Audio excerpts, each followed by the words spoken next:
Selina, my coffee. हाँ लाई।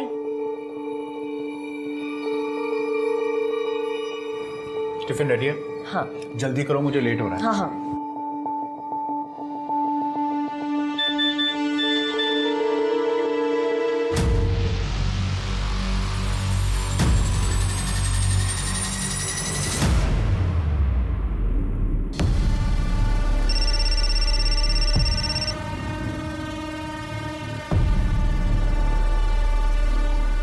इस message का क्या मतलब है?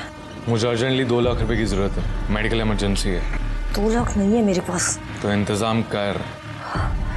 लिसन, मेरे हस्बैंड अभी घर पे है, मैं बाद में फोन करती हूँ। Jesus, I'm late now. I'm sorry.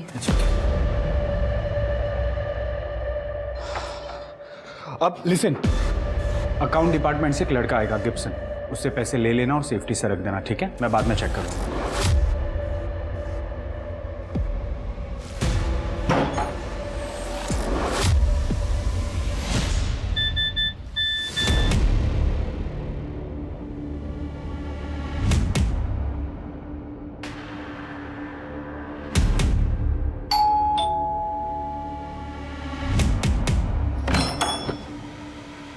Good afternoon madam. Ma'am ये बैग पीटर सर को दे दीजिएगा।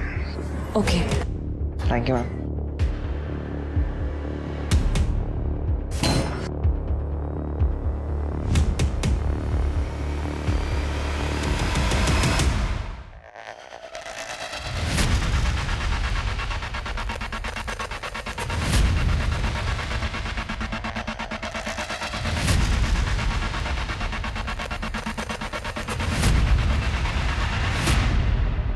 मैंने तुझे जॉब दिया, तुझे अच्छी सैलरी दी। सर मैंने 5 लाख रुपए मैडम को ही दिए थे सर। जीसस, सच बता पैसे कहाँ रखे हैं, वरना मैं अभी पुलिस को बुलाऊंगा। Sir I swear on God sir, मैंने सर कुछ ऐसा नहीं किया sir. He is innocent. 2 lakh रुपए मैंने लिए थे। What?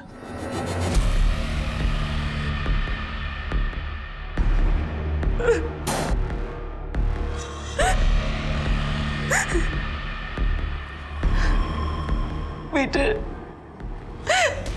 someone is blackmailing me. What?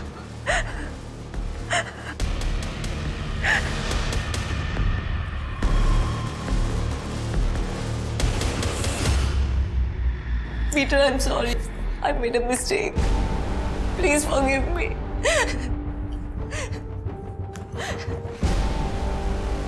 I beg you, Peter.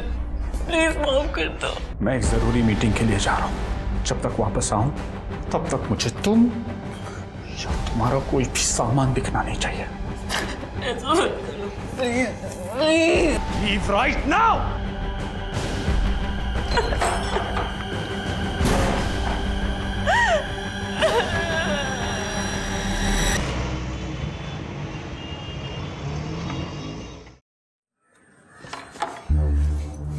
दरवाजा लॉक नहीं है, मतलब कमीनी औरत घर पे ही है।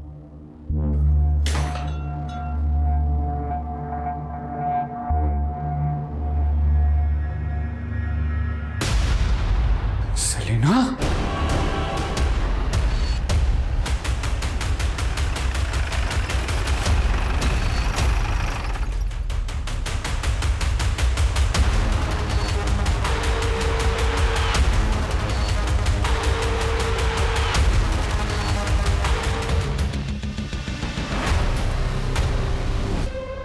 तृप्ति, बॉडी नीचे उतारो और पोस्टमार्टम के लिए भेज दो।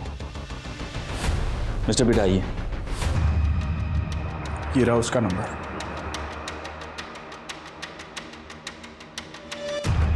सेलिना ने 2 दिन पहले इस आदमी को 2 लाख रुपए दिए थे।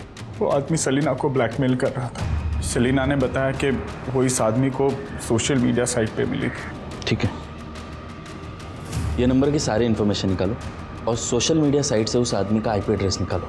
हो सकता है सेलिना की तरह और भी कोई विक्टिम हो। शिरके, इसके बारे में सबको पता होना चाहिए। एक प्रेस कॉन्फ्रेंस बुलाओ।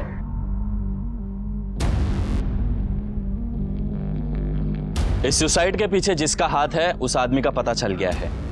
ये सोशल मीडिया के थ्रू औरतों को फंसाता है और उन्हें ब्लैकमेल करता है। तो मैं आपसे रिक्वेस्ट करता हूं कि और भी अगर सेलिना की तरह कोई पीड़िता हो तो प्लीज सामने आए, घबराए नहीं, हमारी मदद करे उस आदमी को पकड़ने में।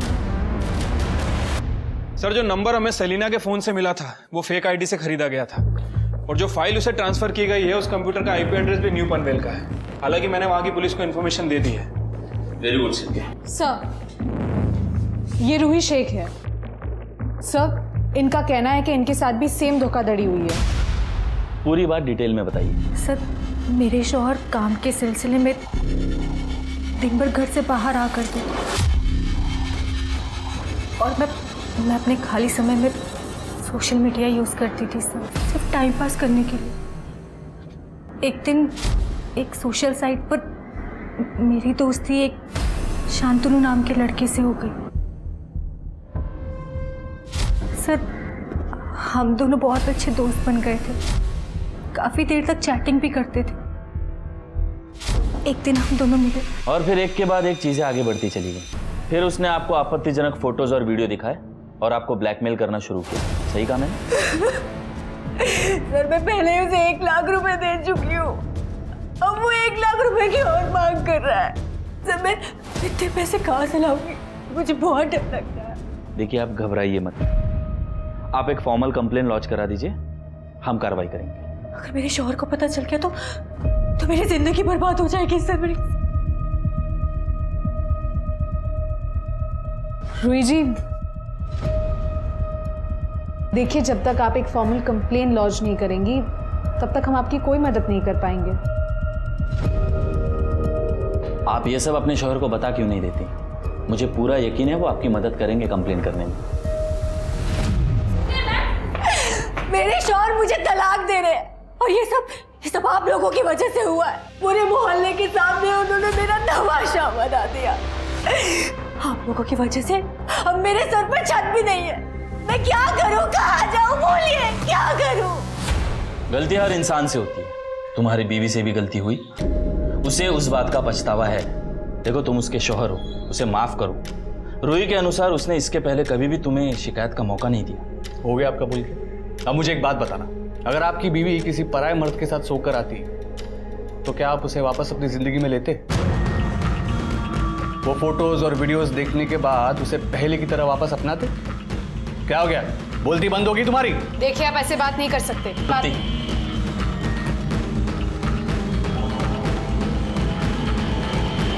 तू क्या खड़ी है यहाँ पे, निकल!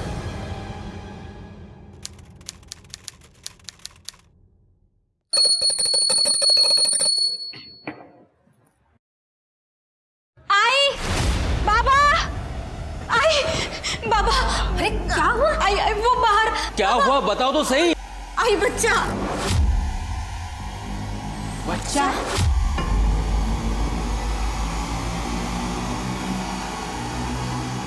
आई, ये देखो। अरे देवा, पता नहीं यार, मैं पत्ते काटने के लिए आई तो मैंने इसको देखा। बाबा, शायद से ये जिंदा है। हाँ, जल्दी से एम्बुलेंस बुला। अरे नहीं, ये पुलिस केस है, पुलिस को फोन लगाना पड़ेगा। हेलो, हाँ पुलिस स्टेशन।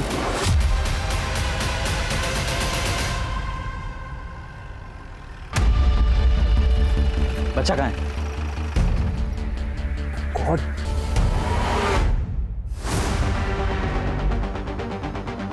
आप में से बच्चे को सबसे पहले किसने देखा? मैंने सर। आपका नाम? राधा बोरकर। बताइए। सर, मैं पत्ते काट रही थी तो मेरी नज़र वहाँ पे गई। ये बच्चा किसका हो सकता है, कोई आइडिया? नहीं सर।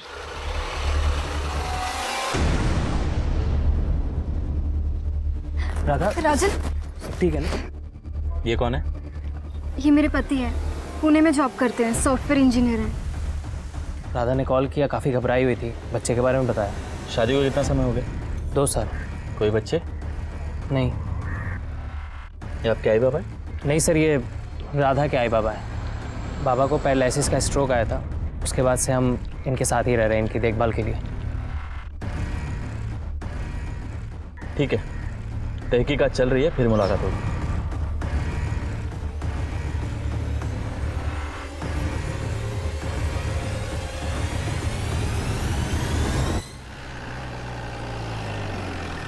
सर, हमें जो बच्चा मिला है वो प्रीमेच्योर बॉर्न हुआ है। प्रेगनेंसी सिर्फ 7 महीने की थी। बच्चे की हालत बहुत ख़राब है, लेकिन सर डॉक्टर्स पूरी कोशिश कर रहे हैं और डॉक्टर्स का कहना है कि जिसने भी बेबी को डिलीवर किया है उसे डिलीवरी के बारे में कोई नॉलेज नहीं है। सर, मैंने आसपास के सभी हॉस्पिटल, क्लिनिक और गायनोकोलॉजिस्ट से पता किया है, किसी भी लेडी का बच्चा मिसिंग नहीं है सर। और जो लेडीज पिछले 1 साल में प्रेग्नेंट हुई हैं, सबकी डिलीवरी शेड्यूल टाइम पे ही होनी है।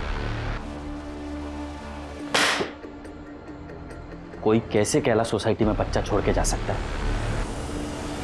ये तभी पॉसिबल है जब कोई लड़की अपनी प्रेगनेंसी अपने परिवार से छुपा रही हो और बच्चा छोड़ दे, या फिर कोई ऐसा जो पूरे सोसाइटी से वाकिफ है और उसे पता है कि यहाँ ज़्यादा चहल पहल नहीं होती, वही बच्चा छोड़ सकता है। पर कौन है? सीसीटीवी फुटेज का क्या हुआ? सर, हमारी टीम फुटेज चेक कर रही है। मेरे तो रोंगटे खड़े हो गए थे। मैंने तो तुरंत भागकर आई बाबा को बुला लिया, फिर बाबा ने पुलिस को कॉल किया। वो तो अच्छा हुआ सही समय पर राधा ने बच्चे को देख लिया, वरना थोड़ी भी देर होती ना तो बच्चा शायद बचता भी नहीं। बहुत बढ़िया राधा, तुमने तो कमाल कर दिया। अच्छा काम करना मेरे लिए कोई बड़ी बात नहीं है। राधा, लास्ट टाइम जब तुम आई थी तब से काफ़ी पतली लग रही हो। वैसे भी मैं अपने डाइट का बहुत ख्याल रखती हूँ। जंक फूड तो मैं बिल्कुल नहीं खाती और चाय भी नहीं पीती मैं। राधा, तुम भी पूर्वी को कुछ टिप्स दे दो ना। देखो कैसे वजन दिन ब दिन बढ़ते जा रहा है उसका। मतलब मैं मोटी होती जा रही हूँ? ओके भाव, चलते हैं। हाँ ओके वही। ये तरह से अधुन मधुन क्या था ये? कहाँ क्या? अरे वो तो मैं मजाक कर रहा था। अच्छा, उसके सामने मेरा मजाक उड़ाना पसंद है ना तुम्हें? सर, सोशल मीडिया केस में जिस शांतनु को हम ढूंढ रहे हैं, उसने अपने घर के रेंट एग्रीमेंट में एक फ़ोटो का इस्तेमाल किया था और यही फ़ोटो उसने 2 साल पहले भी यूज़ किया। ये देखें। और अब ये फ़ोटो हमें रूही के पास मिल रहा है। हो सकता है ये फोटो असली हो और नाम नकली हो। शिरके, ये देखो, ये सारी फोटो मिलती जुलती है। ये देखो, ये आई थिंक औरतें कंफ्यूज हो गई और हमें कांटेक्ट नहीं किया। हो सकता है सर। वैसे इस बारे में मैंने मकान के मालिकों से भी बात की है। उन्हें जो डिटेल्स दी गई हैं वो सारी की सारी नकली हैं। उन्हें इस बारे में कुछ नहीं पता। लेकिन एक इंटरेस्टिंग बात है सर, ये शांतनु हर एक स्कैम के बाद अपना लैपटॉप चेंज कर देता है। पिछले 2 साल में इसने 15 से 20 लैपटॉप खरीदे हैं और वो भी अलग अलग डीलर से। इंटरेस्टिंग। ये आदमी काफी चालाक है। मतलब ये आदमी हर स्कैम के बाद अपना लैपटॉप बदलता है और साथ ही साथ इंटरनेट प्रोवाइडर भी, ताकि इसका आईपी एड्रेस ट्रैक ना हो सके। Very good Shirke, very good. मुझे इसके बारे में सारी इंफॉर्मेशन चाहिए। Right sir. सर, हमने कैलाश सोसाइटी की सभी सीसीटीवी फुटेजेस चेक की, कल की और 2 दिन पहले की। लेकिन सर, सीसीटीवी फुटेज में वहाँ के लोकल निवासी, कर्मचारी और डिलीवरी बॉयज़ के अलावा कोई नया नज़र नहीं आया। मतलब सोसाइटी में बाहर से कोई भी बच्चा डंप करने नहीं आया? नो सर, ऐसा लग तो नहीं रहा है। ये कैलाश सोसाइटी में कितने बंगलो होंगे? लगभग 15 से 20। और 18 से 40 की एज में कितनी औरतें? सर, शायद 25 से 30 औरतें होंगी। सबके डीएनए सैंपल लो और वो बच्चे से मैच करो। देखते हैं बच्चे का डीएनए सैंपल सोसाइटी में से किसके साथ मैच होता है। सर,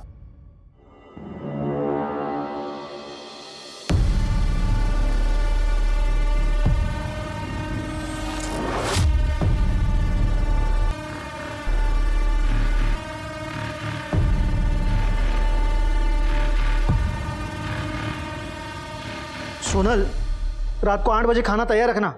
9 बजे ना सोसाइटी की मैनेजिंग कमेटी के साथ मीटिंग है। नरेंद्र भाई है ना, उनके पौधों का पानी सोहेल भाई के घर में जाता है।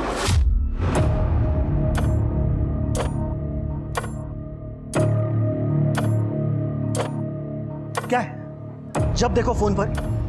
मेरा फोन दो। मैं कब से तुम्हारे साथ बात कर रहा हूं और तुम्हारा ध्यान ही नहीं है। अगर मैंने ना भी सुना हो ना तो भी मुझे पता है कि तुमने क्या कहा होगा, क्योंकि रोज दिन तुम वही बातें तो करते हो। तुम्हारे ऑफिस का काम, तुम्हारे सोसाइटी के मसले, सब कुछ तुम्हारे बारे में ही तो होता है। मेरे बारे में कब कौन सी बात करते हो? तुम्हें एक्चुअली शादी ना तुम्हारे धंधे से करनी चाहिए थी। सुबह निकल जाते हो, रात में घर आते हो, मुझसे तो बात करने तक का टाइम नहीं है तुम्हारे पास, इसलिए सॉरी टू से। लेकिन ये जो फोन है ना, इसे चाहे मेरा दोस्त कह लो या मेरी सहेली, और शायद मेरा पति भी। बस हाँ, बहुत हुआ वे, इसके बारे में रात में बात करेंगे। मारो मुखवास नो डब्बो क्या छे, क्यारनो शोधू छू।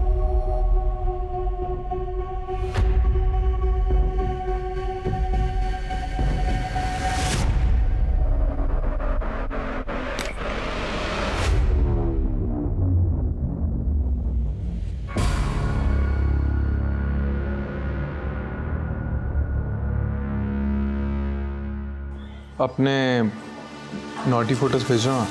अच्छा, मैंने तुम्हारा आज तक चेहरा भी नहीं देखा है और तुम्हें मेरे वैसे वाले फोटोज चाहिए। प्लीज जान, प्लीज भेज दो। कैसे लगे फोटोज? अब तो मुझे तुम्हें देख लेने दो ना। मैं भी तुमसे मिलने के लिए बहुत बेसब्र हूँ। मिलना चाहोगी? सर, मैंने कैलाश सोसाइटी की 18 से 40 साल की उम्र की 23 औरतों की डीएनए रिपोर्ट चेक की है। उसमें से एक औरत ऐसी है जिसका डीएनए बच्चे के डीएनए से मैच कर रहा है। ये टेस्ट रिजल्ट ये गलत नहीं है और इसमें कोई शक नहीं है कि बच्चा आपका है। सर, आप लोग ये कैसी बातें कर रहे हैं? वो बच्चा तो मुझे मिला था। ये तो आप कह रही हैं, इस बात की कोई गवाही दे सकता है? एक मिनट साहब, बेबुनियाद के इल्जाम लगा रहे हैं आप मेरी बेटी पर। जब ये पेट से थी ही नहीं तो ये बच्चा इसका कैसा हो सकता है? ये तो अभी तक पता नहीं। ये भी हो सकता है कि आप इसके लिए झूठ बोल रहे हो। मैं क्यों झूठ बोलूं? अरे हम तो खुद अपनी नातिया और नातू को देखने के लिए तरस रहे हैं। हम तो खुले दिल से उसका स्वागत करते। फेंकून कैसे लगे? हे बगा सर, हे बगा, ये मेरी बेटी के फोटो है। ये 4 महीने पहले का फोटो, ये 2 महीने पहले का फोटो और ये 1 महीने पहले का फोटो है सर। ये आपको प्रेग्नेंट दिख रही है क्या? अगर वो 7-8 महीने की प्रेग्नेंट होती तो उसका पेट नहीं दिखाई देता क्या सर? राजन, तुम्हें क्या लगता है? लगना क्या है सर, राधा मेरी बीवी है। आप ही सोचिए, अगर वो प्रेग्नेंट होती तो क्या मुझे पता नहीं चलता? ठीक, शिरके डीएनए टेस्ट के लिए इनका सैंपल ले लो। नहीं, मैं डीएनए टेस्ट नहीं कराऊंगा। क्यों? काफ़ी समय से मेरे और राधा के बीच शारीरिक संबंध नहीं हुआ है। काम के सिलसिले में मैं पुणे रहता था, कभी आता भी था तो राधा मना कर देती थी। कभी उसके पीरियड्स चल रहे होते थे या कभी बॉडी पेन हो रहा होता था या थकी हुई होती थी, इसलिए करीबन 1 साल से हमारे बीच कुछ भी नहीं हुआ। तो डीएनए टेस्ट के लिए क्या तकलीफ हो रही है? डीएनए टेस्ट तो मैं नहीं कराऊंगा, और इतना कानून तो मैं भी जानता हूँ कि बिना कोर्ट के ऑर्डर्स के आप मुझे फोर्स नहीं कर सकते। उसी कानून ने मुझे भी ताकत दी है कि मैं आप सबको इस शहर में रोक के रख सकूं जब तक ये केस सॉल्व नहीं हो जाता, क्योंकि आप सब शक के दायरे में हैं। मुझे इस पूरे परिवार की कुंडली चाहिए और खास कर उस राजन बोरकर की। मुझे एक बात समझ नहीं आ रही कि इस राधा ने प्रेगनेंसी छुपाई कैसे। लैब को बोले एक बार टेस्ट वेरीफाई करें। Yes sir. शांतनु, अरे आ गई तुम? आओ ना, अंदर आओ। वो दरवाजा बंद कर देना। देर लगाती तुमने आना में, मैं कब से तुम्हारा इंतजार कर रहा था। अब मुझसे दूध को पिला नहीं जा रहे।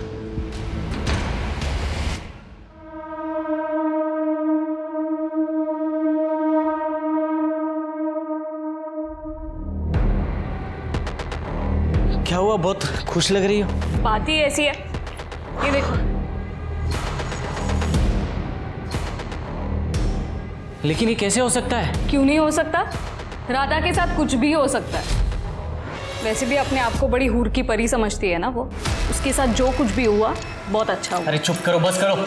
एक काम करो, अभी के अभी तैयार हो जाओ, हम लोग उनके घर पे जा रहे हैं। पता नहीं राजन और राधा पे क्या बीत रही होगी।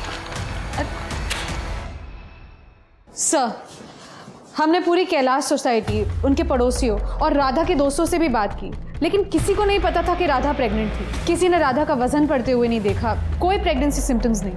वो हमेशा सबको नॉर्मल ही दिखती थी। Hello, yes, thank you so much. Rajan का डीएनए सैंपल लेने की परमिशन मिल गई है। सर, इस राजन की कहानी तो बहुत ही इंटरेस्टिंग है। ये जॉब के लिए पूना नहीं जाता है, बल्कि साइन में अपने दोस्त के साथ रहता है, नितिन पाटिल। राजन के फ़ोन रिकॉर्ड और लोकेशन रिकॉर्ड से नितिन का नंबर मिला, और जब मैंने राजन की कंपनी में इंक्वायरी की तो उन्होंने बताया कि राजन को उन्होंने 1 साल पहले ही जॉब से निकाल दिया था। राजन ने घर पे झूठ बोला, और सर नितिन ने हमें बताया कि पिछले 1 साल से वो छोटा मोटा काम करके घर का खर्चा चला रहा है, और इसीलिए वो पुणे जाने का नाटक करता है। Very good Shirke, very good. मुझे लगा ही था ये सब इतना सिंपल नहीं है। सर, शांतनु ऑनलाइन एक्टिव हुआ है। उसने वो फोटो इस्तेमाल किए है जो रूही के केस में इस्तेमाल किए थे। उसका आईपी एड्रेस? सर, अपनी टीम ट्रैक कर रही है। Very good. अच्छा सुनो, मुझे रात को मैसेज या कॉल मत करना, मेरे हस्बैंड को शक होने लगा है। ठीक है बाबा, नहीं करूँ। बाय।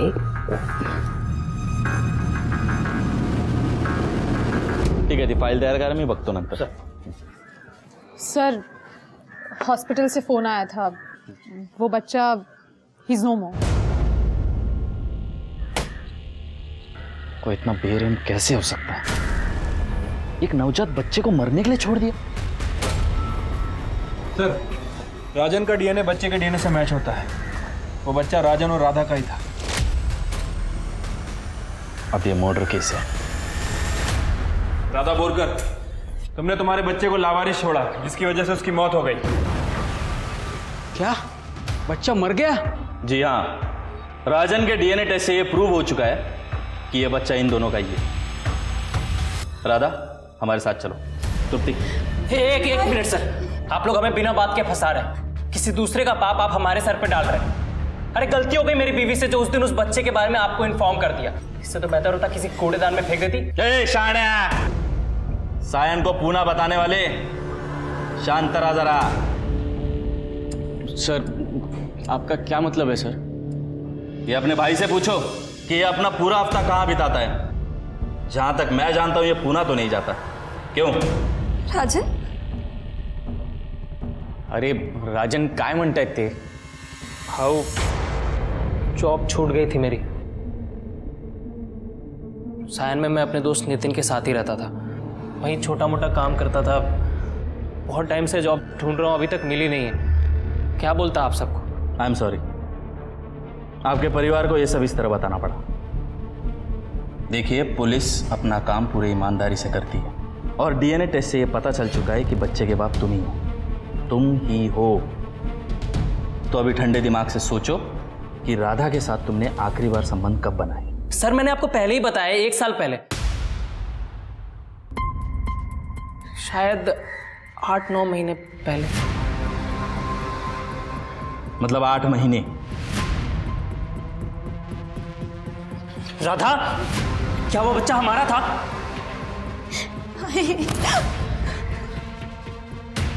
तृप्ति, लेके चलो। आपको कुछ गलत फहमी हुई है? राजन ने कुछ नहीं किया।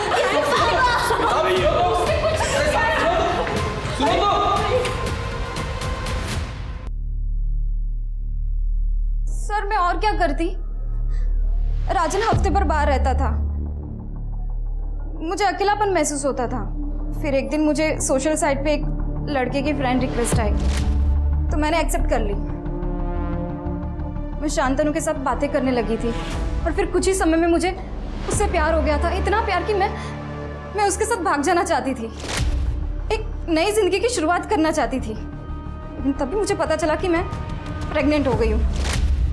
मुझे बच्चा नहीं चाहिए था सर, और मैं किसी को कुछ बता भी नहीं सकती थी, और अबॉर्शन तो मैं करवा भी नहीं सकती थी, क्योंकि अगर मैं जाती तो अथॉरिटीज़ के पास मेरा नाम चला जाता।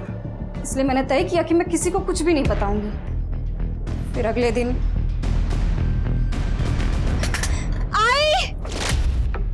सर, एक मिनट, एक गुमनाम फोन आया था। वो आदमी बोल रहा है कि वो राजन का दोस्त है, और राजन को राधा के अफेयर के बारे में पता था। इस बात को लेकर दोनों में झगड़ा होता था। तो राजनला घेऊन या। सर। हाँ सर, एक दिन मुझे एक अननोन नंबर से कॉल आया था। उसने कहा मेरी वाइफ किसी मॉल में एक आदमी से मिलने वाली। तुम्हारा दिमाग खराब है राजन? मेरा अफेयर? राजन, सिर्फ तुमसे प्यार करती हूँ। अच्छा, अगर ऐसा है तो तू आज रात मॉल में किससे मिलने जा रही है? किसी से नहीं, मैं सच बोल रही हूँ। बेटा, देखो बेटा, शायद तुम्हारे साथ किसी ने मजाक किया है। राधा ऐसा नहीं कर सकती बेटा। तो क्या राधा उस दिन मॉल गई थी? नहीं सर, और उसके बाद कभी हमने इस बारे में बात भी नहीं की। मैं राधा से बहुत प्यार करता हूँ उसे। मैं कभी सपने में भी नहीं सोच सकता कि वो अपनी प्रेगनेंसी के बारे में मुझसे छुपाएगी, बल्कि उसे ऐसे ही छोड़ देगी, एक ऐसे इंसान के बारे में सोचते हुए जिसे कभी उसने देखा भी नहीं था। इन सब चक्करों के चक्कर में मैंने अपना बच्चा खो दिया। शिर्के, इतना सब सुनने के बाद ताज़ी हवा की सख्त ज़रूरत थी। हाँ सर, वैसे जब हम राजन को इंटरोगेट कर रहे थे तब सर राधा के फ़ोन की रिपोर्ट आई थी। राधा के फ़ोन में ना तो कोई अश्लील वीडियो है, ना ही कोई अश्लील फ़ोटो, जैसा कि सेलिना के फ़ोन में मिला था। ना ही कोई ऐसा वीडियो डिलीट किया गया है। मतलब राधा को कोई ब्लैकमेल नहीं कर रहा था? लेकिन ये शांतनु तो पहले दोस्ती करता है, फिर प्यार मोहब्बत का नाटक करके ब्लैकमेल करके पैसे लेके भाग जाता है। ये राधा के लिए हृदय परिवर्तन कैसे हो गया इसका? सर वही तो समझ। सर, शांतनु को ट्रैक कर लिया। उसके आईपी एड्रेस के मुताबिक उसने एमजी रोड पर अभी एक फ्लैट किराए पे लिया है और सर इस वक्त वो दौलत नगर की रहने वाली सोनल कपाड़िया को अपने जाल में फंसा रहा है। Very good. अब 2 टीम बनाओ और दोनों जगहों को सर्विलेंस पे रखो। शांतनु को आज रंगे हाथ पकड़ते हैं। Right sir.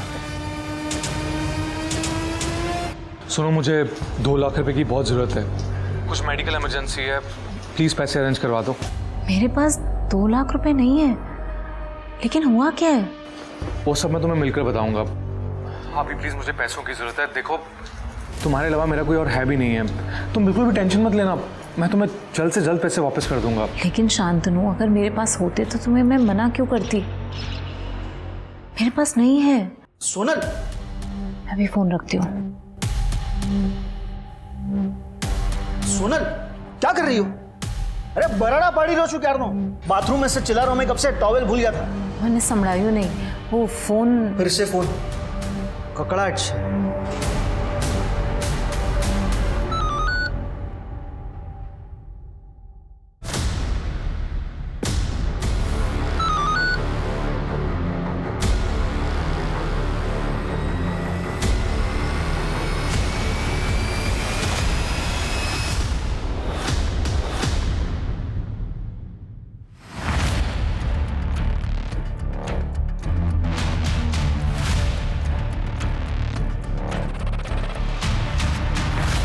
हाँ सर, सोनल निकल चुकी है।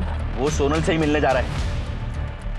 सर मेरे हिसाब से मीटिंग पांचाल पार्क में होने वाली है। तुम दोनों मुझे लोकेशन भेजो, मैं वहीं पहुंचता हूँ।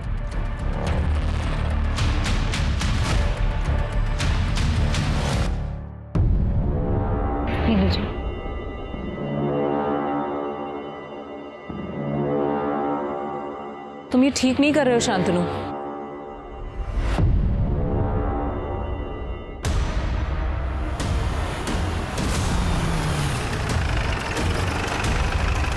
येऊन जायला। अरे यार, मैंने क्या किया? सब मेरे हस्बैंड का बात। देखिए, आप घबराइए मत। इसने क्या क्या किया हम सब जानते हैं। आप थाने में आकर एक फॉर्मल कंप्लेन कर देना, आपका नाम बाहर नहीं आएगा। सलीना सुसाइड केस में बहुत बड़ा डेवलपमेंट हुआ है। आज पुलिस ने शांतनु को रंगे हाथों गिरफ्तार किया है, जब वो किसी और औरत को ब्लैकमेलिंग का शिकार बना रहा था। बने रहिए हमारे साथ, इस केस से जुड़ी सभी डेवलपमेंट सबसे पहले आप तक पहुंचाएंगे।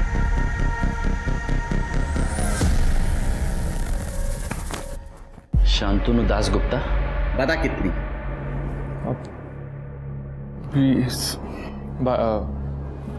20-25 के आसपास। शादी के बाद थोड़ी बहुत चीटिंग तो चलती है ना। अरे तूने वो राधा बोरकर के साथ अभी तक ऐसा कुछ क्यों नहीं किया? मैं किसी राधा बोरकर को नहीं जानता। अच्छा, अरे मैं नहीं याद नहीं है? राधा बोरकर, 22 साल, शादीशुदा। 22 साल?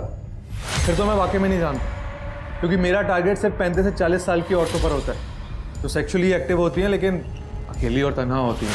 अरे लेकिन वो राधा बोरकर जिस सोशल मीडिया साइट पे शांतनु से बात कर रही थी ना, उस पे तेरा फोटो था।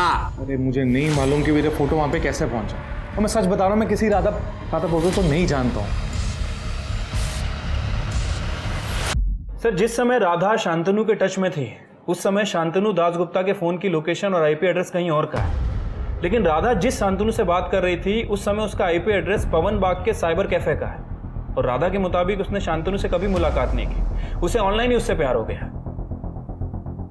अच्छा, तभी राधा के कोई फोटोज और वीडियो नहीं मिले। लेकिन अगर ये शांतनु दासगुप्ता सच बोल रहा है, मतलब कोई दूसरा शांतनु है जो राधा को फंसा रहा है इसकी फोटो इस्तेमाल करके।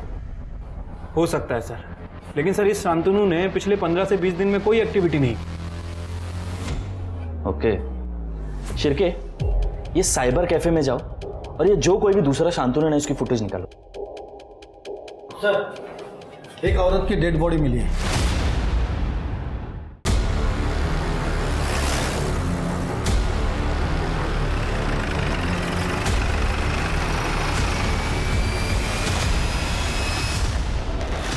ये तो पूर्वी बोरकर है, राजन की भाभी। सर, किसी धारदार हथियार से वार किया गया है और सर ये क्राइम सीन नहीं है। यहाँ आसपास कहीं भी ब्लड के ट्रेसेस नहीं है। सर लगता है मर्डर के बाद बॉडी को यहाँ पे डंप किया गया है। Sexual assault? No sir, sexual assault के कोई ट्रेसेस नहीं है। यहाँ एरिया में सीसीटीवी कैमरास? सर दोनों साइड 5 किलोमीटर तक कोई भी सीसीटीवी कैमरा नहीं है। तभी कातिल ने जगह चुनी है बॉडी डंप करने के लिए। इसके पति को जाके मिलना पड़ेगा। कुठे निकालत का? मैं पूर्वी को ढूंढने निकला था सर। मतलब वो कब से मार्केट गई है, अब तक लौटी नहीं है। कब से मैं उसका फोन भी ट्राई कर रहा हूं लेकिन स्विच ऑफ आ रहा है सर। मिस्टर मयंक, पूर्वी का खून हो गया।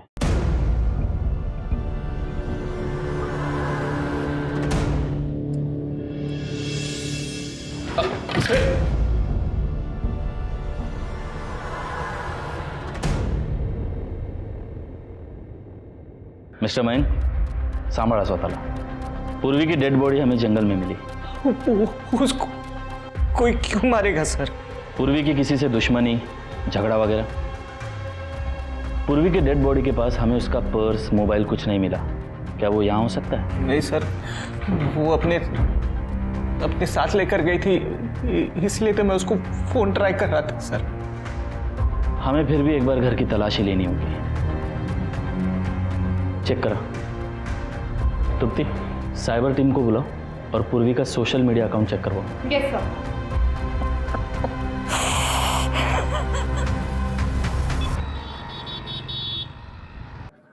सर, पूर्वी के घर में कुछ भी सस्पिशियस नहीं मिला, लेकिन साइबर टीम ने बताया है कि पूर्वी ने थोड़ी देर पहले राधा वाले शांतनु को फ्रेंड रिक्वेस्ट भेजी है।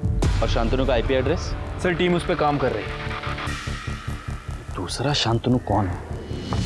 वो साइबर कैफे के फुटेज का क्या हुआ? सर उसे चेक कर रहे हैं।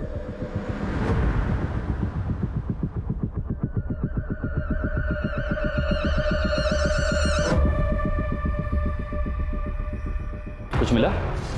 नहीं सर, अभी तक तो नहीं। ये दिखाओ। एक मिनट, ये गोल्फ कैप वाला आदमी ये पहले भी दिखा था ना? ओके। ये जूम करो।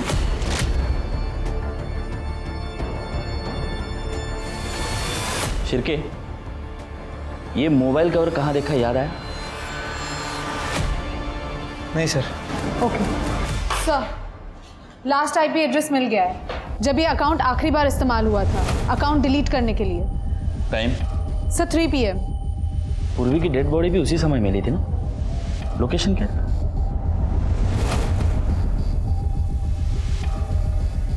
ये लोकेशन मैंने जहां ये मोबाइल कवर देखा है उस लोकेशन से मैच होती है।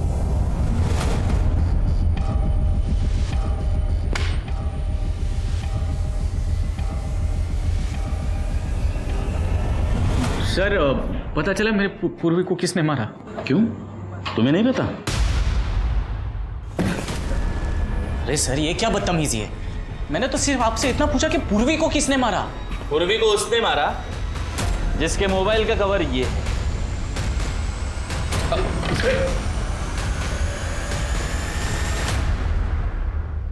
इसका आईपी एड्रेस और तेरे घर का लोकेशन मैच होता है। इस मोबाइल की आखिरी लोकेशन जंगल की है जहां पूर्वी की डेड बॉडी डंप की गई। अभी तक गेस कर लिया होगा किसने मारा पूर्वी को? बोल पटपट। बता दो। सारी मेरी ही गलती है। मैंने तो सिर्फ राधा के साथ मजाक करने का सोचा था। बहुत घमंडी थी वो। हर वक्त मेरी पूर्वी का मजाक उड़ाया करती थी, उसे ताने मारा करती थी। उसने तो मजाक में इतना तक कह डाला था कि हमारी शादी को 5 साल हो गए फिर भी हमारा कोई बच्चा नहीं है। सॉरी भाभी, ये ना बंगलो नंबर 7 वाली अनीता के बच्चे के लिए गिफ्ट था, आपको गलती से आ गया। आपका गिफ्ट तो ये रहा। इसमें ना 101 तरीके हैं बच्चे पैदा करने के लिए। इसीलिए मैं हमेशा से उसे सबक सिखाना चाहता था, लेकिन क्या करूं कैसे करूं कुछ समझ में नहीं आ रहा था। और फिर अचानक एक दिन मैंने अखबार में शांतनु के बारे में पढ़ा, जिसमें उसकी फ़ोटो भी छपी थी। बस ये आइडिया मुझे वहीं से मिला। तो इसलिए तुमने शांतनु का फोटो इस्तेमाल करके नकली आईडी बनाई और राधा को फ्रेंड रिक्वेस्ट भेजी? हाँ, लेकिन जब राधा ने भी फ्रेंड रिक्वेस्ट एक्सेप्ट की तो मैं शॉक हो गया था। हम लोग घंटों ऑनलाइन चैट किया करते थे। राधा को फेक आईडी वाले शांतनु से प्यार होने लगा था। बिना मिले बिना जाने वो शांतनु के साथ भाग जाना चाहती थी, और इसी बात का खुलासा मैं राजन के सामने करना चाहता था, जो उसे अंधों की तरह प्यार करता था। और इसीलिए जब राधा ने मॉल में शांतनु से मिलने का प्लान बनाया तो मैंने राजन को कॉल कर दिया। वो कॉल तूने किया था? हाँ। हेलो राजन, आज शाम को तुम्हारी बीवी अपने आशिक के साथ मॉल में मिलने वाली है। अगर उसे रंगे हाथ पकड़ना चाहते हो तो जल्दी अक्षय मॉल पहुंच जाओ। लेकिन राधा वहां आई ही नहीं, और पिछले कुछ हफ्तों से राधा बहुत उतावली हो गई थी। उसे हर हाल में शांतनु के साथ रहना था। इसलिए जब राधा ने मुझे बताया कि वो प्रेग्नेंट है तो मैं शॉक हो गया था, क्योंकि इसके बारे में हमारे फैमिली में से किसी को कुछ नहीं पता था। राधा ने तो यहां तक कह डाला था कि वो बच्चे को अबॉर्ट करेगी और मेरे साथ भाग जाएगी। खोटा बोलो नको। राधा ने बताया था कि उसने मतलब तुझे कुछ नहीं बताया? अहो सर, सांगितलं होतं, बताया था उसने मुझे तो यही बात समझ में नहीं आई कि वो प्रेग्नेंट कब हुई, क्योंकि हम तो उससे रेगुलरली मिला करते थे। वो एकदम नॉर्मल दिखती थी। मैंने सोचा कुछ वक्त इंतजार करूंगा और फिर पूरी दुनिया के सामने उसको एक्सपोज करूंगा, लेकिन उसके पहले ही उसकी प्रीमैच्योर डिलीवरी हो गई और सारा सच सबके सामने आ गया। राधा को तो पता भी नहीं था कि वो जो फेक आईडी थी शांतनु की, उसके पीछे मैं हूं। मैंने हर सावधानी बरती थी, लेकिन पता आज। मयंक सुनो ना, मुझे तिवारी सर का नंबर चाहिए था, इनवाइट करना है उन्हें। मयंक,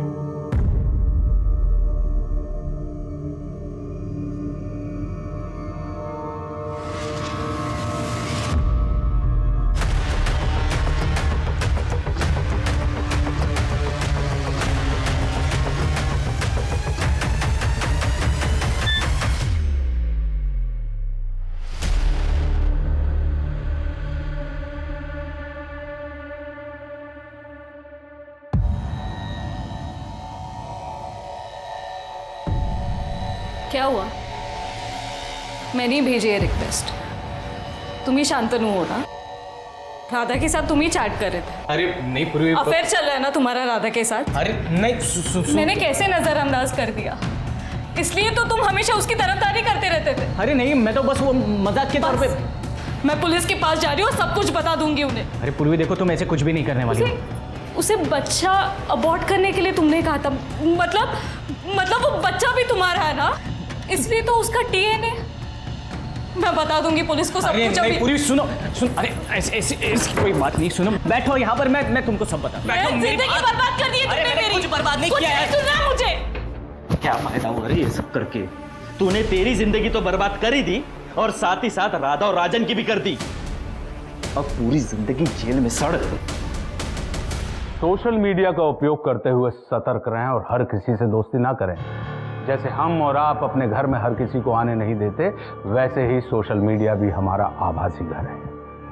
किसी अजनबी को अपने ऑनलाइन जीवन में आने ना दें। इससे ना सिर्फ शारीरिक बल्कि मानसिक जीवन को भी खतरा हो सकता है। अब मैं आशुतोष राणा आपसे विदा लेता हूं। हम फिर मिलेंगे एक ऐसी ही कहानी के साथ जो आपको रखेगी सतर्क और जिंदगी को सुरक्षित।